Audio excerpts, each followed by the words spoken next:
Os princípios do libertarianismo e do anarcocapitalismo no espiritismo. A doutrina espírita e o libertarianismo têm muito em comum.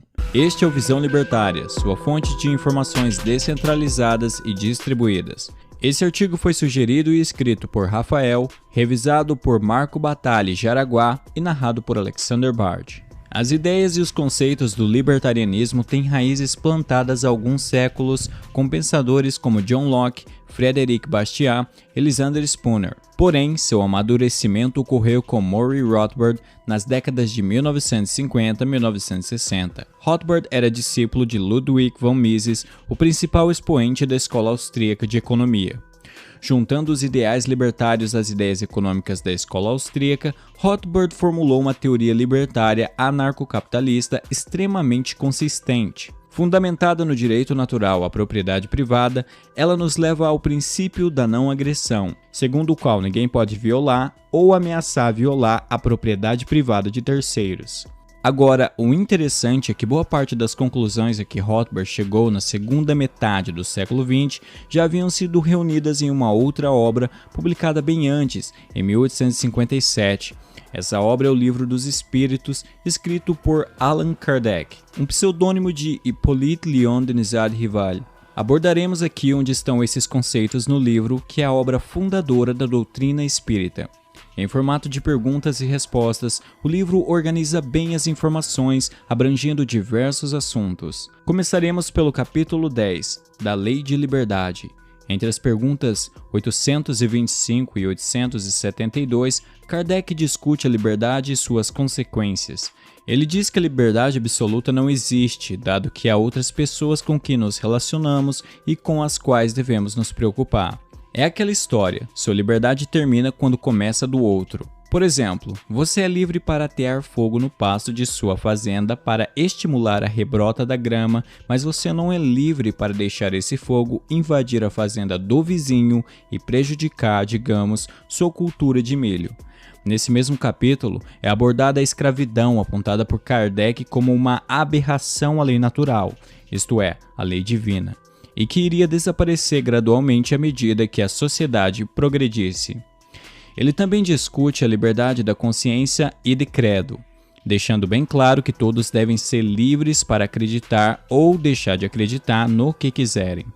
O capítulo subsequente aborda diretamente a lei de justiça, mostrando que esta é uma lei natural.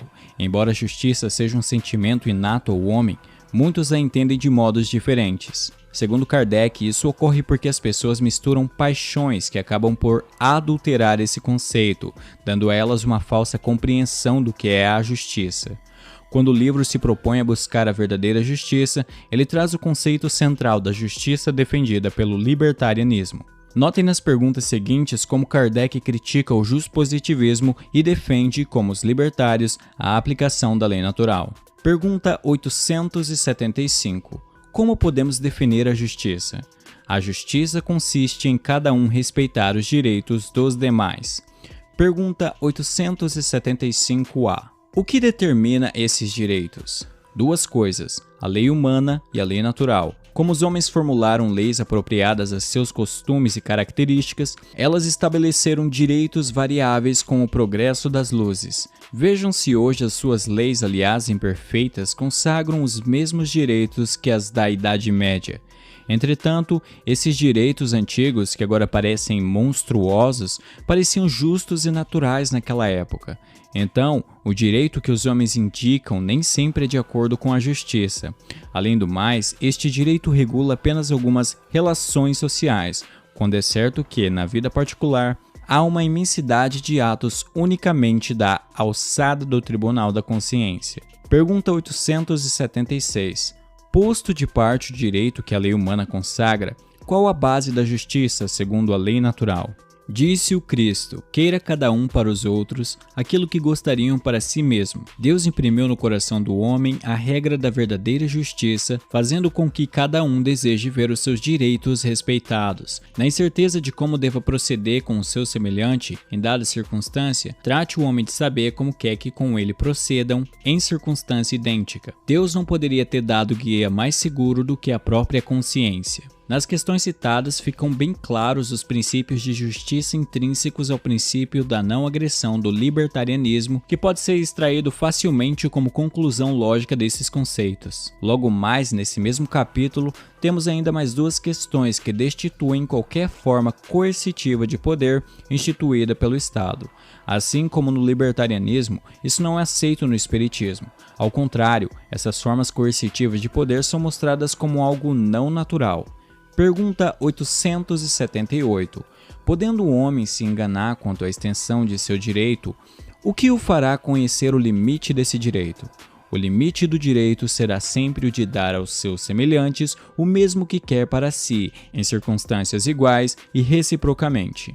Pergunta 878-A. Mas, se cada um atribuir a si mesmo direitos iguais aos de seu semelhante, que virá a ser da subordinação aos superiores? Isso não seria a desarrumação de todos os poderes?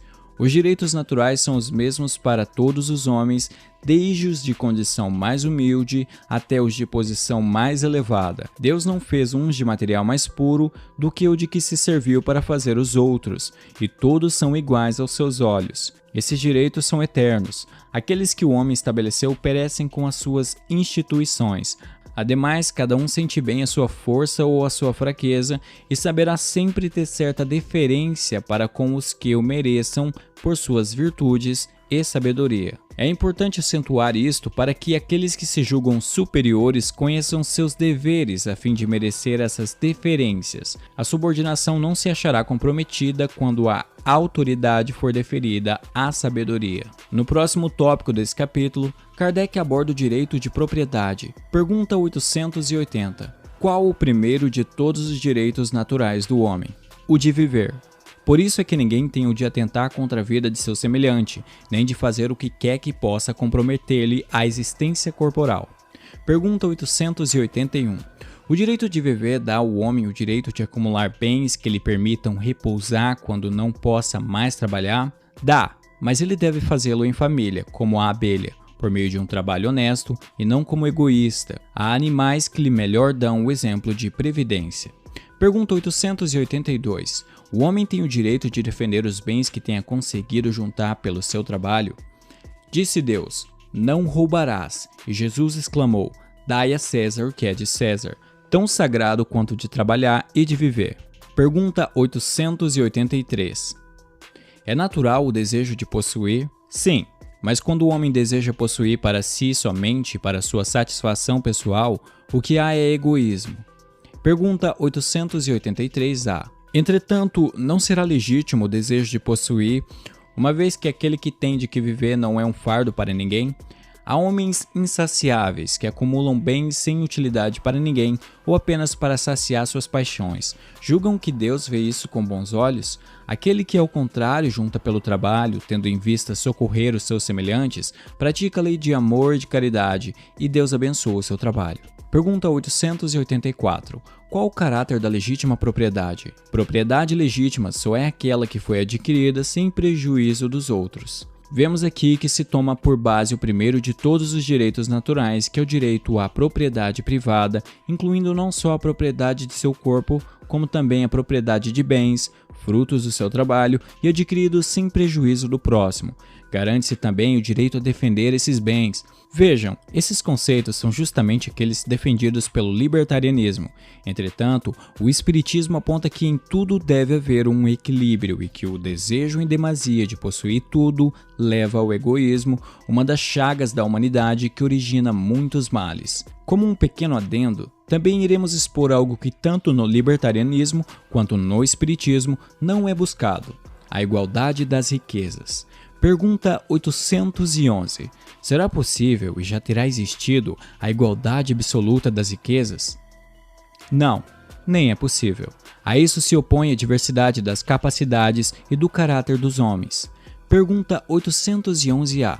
No entanto, há homens que julgam que esse é o remédio para os males da sociedade. O que os espíritos pensam a respeito? Os que pensam assim são sistemáticos ou ambiciosos, cheios de inveja.